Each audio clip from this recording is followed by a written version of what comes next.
Hi friends, எல்லாருக்கும் வணக்கம். எல்லாம் எப்படி இருக்கீங்க? எல்லாம் நலமாக இருப்பீங்க நம்புகிறேன். இந்த வீடியோ ஒரு முக்கியமான வீடியோங்க. நீங்கள் ப்ரெக்னன்சி ட்ரை பண்ணுறவங்க அப்படியா இருந்தீங்கன்னா, உங்கள் கருப்பையில் கரு உருவாகி இருந்தால் உங்களுடைய பெண் உறுப்பில் ஏற்படும் மிக முக்கியமான முதல் அறிகுறியை சொல்ல போகிறேன். மிக தெளிவான விளக்கங்க. நிச்சயமாக இது எல்லாருக்கும் மோஸ்ட்லி இருக்கும். ஒருவேளை நீங்கள் 1 year 2 years மேலே பேபிக்கு ட்ரை பண்ணுறவங்களா, பிளான் பண்ணிட்டு இருக்கவங்களா இருக்கீங்க அப்படின்னு வச்சுக்கோங்க. நிச்சயமாக உங்களுக்கு வர சிம்டம்ஸில் ஒரு மாதிரி குழப்பமாக இருக்கும் இல்லைங்களா? அதனால் நீங்கள் யாராக இருந்தாலும் இனிமேல், அதாவது வயிற்றில் தோன்ற மிக முக்கியமான அறிகுறி பற்றி ரீசெண்டாக ஒரு வீடியோ போட்டிருக்கேன், பார்க்காதவங்க போய் பாருங்கள். இதுக்கப்புறம் உங்களுக்கு எந்த கன்ஃபியூஷனும் இருக்காது அந்த வீடியோ பார்த்தீங்கன்னா. அதே மாதிரி இந்த வீடியோ பார்க்குறப்பறம் உங்களுக்கு ஒரு கிளாரிஃபிகேஷன் கிடைக்கும்.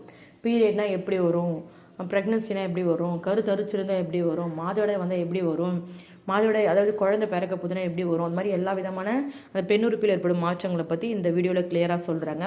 முதல் மிக முக்கியமான விஷயம், ப்ரெக்னன்சிக்கு ட்ரை பண்ணுற, அதாவது பிளான் பண்ணிட்டு இருக்கீங்களே அவங்களுக்கு தான் சொல்ல போகிறோம், சரிங்களா? அதாவது நம்ம ப்ரெக்னென்ட் ஆகிறோம் அப்படின்றப்போ நம்ம உடம்புல ஃபஸ்ட்டு காட்டுற அறிகுறி பிறப்புறுப்பு தாங்க.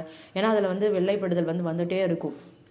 ஸோ அதை வச்சு நம்ம கர்ப்பமாக இல்லையான்னு நம்ம தெரிஞ்சுப்போம். ரெண்டாவது நம்மளுடைய மார்பகம் பெருசாக ஆரம்பிக்கும்.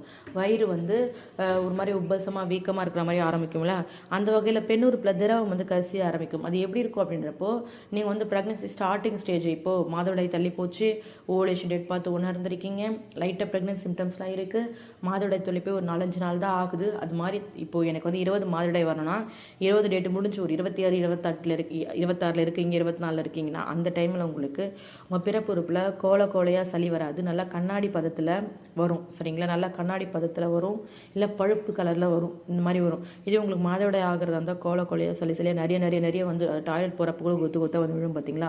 அது மாதிரி இல்லாமல் லைட்டாக உங்களுக்கு விழுந்தது அப்படின்றப்போ, லைட்டாக இன்னும் அது கூடவே உங்களுக்கு இளஞ்சிவப்பு மாதிரி மிக்ஸ் ஆகி வந்துச்சு அப்படின்றப்போ 100% கருப்பையில் கரு தங்கிருச்சுன்னு அர்த்தங்க. ஏன்னா கரு படிதால் நம்மளுக்கு கண்டிப்பாக குழந்தை உள்ளே போகிறாங்க இல்லையா, ஹார்மோன் மாற்றத்தால் அந்த குழந்தை உள்ளே போகிறதால அவங்களை சேஃப்டி பண்ணுறதுக்காக நம்ம பிறப்புறுப்பு அதிக ஜெல்லை சுரக்கும். அதாவது ஃபஸ்ட்டு நம்மளுக்கு எதுக்கு வெள்ளைப்படுதல் நீங்கள் தெரிஞ்சுக்கணுங்க. வெள்ளைப்படுதல் இயற்கையாகவே பெண்களுக்கு ஒரு லோஷன் மாதிரி, ஒரு பாதுகாப்பு கம் மாதிரி, அது இந்த இடத்துல இருக்கிறத மட்டும். ஒரு சில பேர் அதெல்லாம் படுறது எனக்கு பிடிக்கலன்னு கூட சொல்வீங்க. அந்த இடத்துல அந்த வெள்ளைப்படுறதால் தான் நம்ம ஏதாச்சும் பாக்டீரியாவோ ஏதாச்சும் நம்மளை அஃபெக்ட் பண்ண போது அந்த இடத்த அப்படின்றப்போ அவங்க அங்கே நின்று ஜெல் மாதிரி பாதுகாப்பாங்க. அவங்க வெளியே அப்படியே ஒட்டி டைட்டாக பிடிச்சி வச்சுப்பாங்க. நம்ம என்ன பண்ணுவோம், ஒரு 1 ஹவருக்கு 2 ஹவர்ஸ் கொஞ்சம் ரெஸ்ட் ரூம் போவோம் இல்லைங்களா? அதனால் அப்போ போயிட்டு அந்த பாக்டீரியா அப்படின்னு நம்ம கழுவிடும். அதனால் அதை உள்ளே போடாமல் பண்ணுறதுக்கு அது நிறைய சுரக்குது. ஃபஸ்ட்டு இது தெரிஞ்சுக்கணும், சரிங்களா? அதனால் அது ரொம்ப ரொம்ப நல்லது தான், கெட்டது கிடையவே கிடையாது. அது மாதிரி சுரந்து உங்களை பாப்பாவை அது உள்ளே ரொம்ப ரொம்ப சேஃபாக பார்த்துக்கும். அதனால் அது சுரக்குது. ரெண்டாவது, ஒரு சில பேருக்கு அது நல்லா தயிர் மாதிரி நல்லா கெட்டியாக இருக்கும். இன்னும் ஒரு முக்கியமான சிம்டம்ஸுங்க, உங்களுடைய மோதிர பாம்பு விரல் சொல்லுவாங்க இல்லையா, அதாவது உங்களுக்கு கட்டை விரலுக்கு 3வது விரல் இருக்குது, 2வது விரல் இருக்குது இல்லைங்களா, உங்களுடைய கட்டை விரலையும் உங்களுடைய அந்த பாம்பு விரல் சொல்லுவாங்க, அதுலேயும் எடுத்து அந்த வெள்ளைப்படுதல் வச்சு பார்த்தீங்கன்னா அந்த விரலுக்கும் இந்த விரலுக்கும் ஒரு மாதிரி ஒட்டுறா மாதிரி வரும். அந்த மாதிரி ஒட்டுறா மாதிரி வந்தால் நிச்சயமாக நீங்கள் ப்ரெக்னென்ட்டாக ஆகிட்டீங்கன்னு அர்த்தம். இன்னும் யாரும் சொல்லாத ஒரு சில முக்கியமான சிம்டம்ஸ் சொல்கிறேங்க. நார்மலாகவே நம்ம பிறப்புறுப்பு வேறு மாதிரி இருக்கும். ஆனால் உங்கள் கருப்பையில் கரு பதிச்சுட்டாங்கன்னா நம்ம குழந்தை பிறக்கிறதுக்கு ஒரு உறுப்பு இருக்கு இல்லைங்களா, அந்த உறுப்பு உள்ளே போயிட்டுருக்கும். நம்மளுடைய பிறப்புறுப்பே ரொம்ப பஞ்சு மாதிரி இருக்கும், ரொம்ப சாஃப்டாக இருக்கும், ரொம்ப ரொம்ப மென்மையாக இருக்கும். அதாவது உங்களுக்கு எல்லாம் நம்ம பிறப்புறுப்பு எப்படி இருக்குன்றது உங்களுக்கு தெரியும் இல்லைங்களா, பெண்களாக இருந்தால். ஸோ அந்த பிறப்புறுப்பு ஓவலேஷன்னா குழந்தை ரெடியாக பிறக்கிறது, நம்ம இணையணும் அப்படின்றதுக்காக அறிவுறுத்துறதுக்காக நான் கொஞ்சம் புடைச்சிருக்கோம், வெளியே இருக்க மாதிரி இருக்கும்.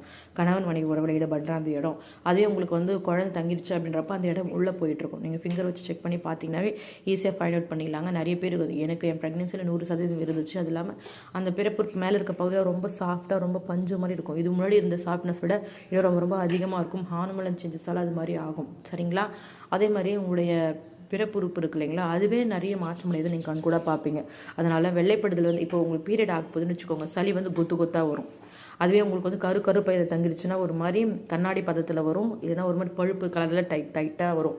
இல்லை நீங்கள் கருப்பதியில் பஞ்சு ஒரு 3 மாதம் ஆயிடுச்சு அப்படின்றப்ப லைட்டாக வெள்ளப்படுதல் வரும். ஒரு 9 மாதம் டெலிவரி ஆக போகுதுன்னு வச்சுக்கோங்க, உங்களுக்கு நல்லா தயிர் மாதிரி அப்படியே திரியாக வரும். இது எல்லாமே நம்மளோட உடம்புல நடக்கிற நார்மலான சிம்டம்ஸ் தான்.